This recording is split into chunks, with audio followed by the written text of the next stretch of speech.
তবে কি আসন্ন বিদায় সিনেমায় লিড হিরোইন হিসেবে দেখা যাবে ঢালি কুইন শাবনূরকে?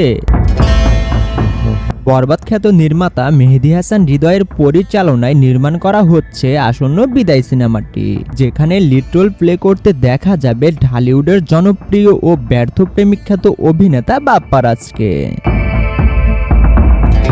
এবং গুরুত্বপূর্ণ চরিত্রে অভিনয় করতে দেখা যাবে প্রার্থনা ফারদিন দিঘিকে।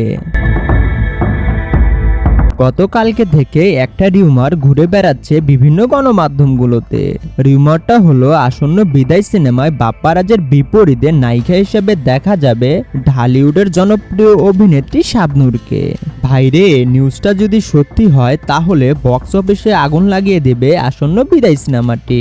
আরও জানা গেছে এই সিনেমায় প্রার্থনা ফারদিন দিঘিকে বাপ্পা রাজের মেয়ের ভূমিকায় অভিনয় করতে দেখা যাবে এবং বাপ্পা রাজের স্ত্রীর ভূমিকায় শাবনূরকে দেখা যাবে। বিশেষ চরিত্রে দেখা যাবে ফজলুর রহমান বাবু এবং ফারুক আহমেদকে। সিনেমার গল্প এগোচ্ছে প্রত্যন্ত অঞ্চল থেকে বিদেশ পাড়ি জমানোর স্বপ্ন ও বাস্তবতার প্রেক্ষাপটে।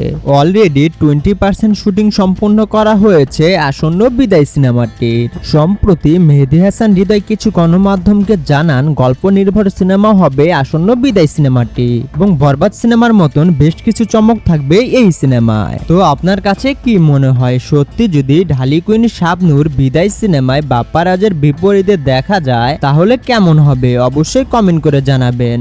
আর নতুন নতুন সব মুভি রিলেটেড আপডেট পেতে আমাদের চ্যানেলটি সাবস্ক্রাইব করে আমাদের পাশেই থাকবেন। সকলেই ভালো থাকবেন, সুস্থ থাকবেন। আল্লাহ হাফেজ।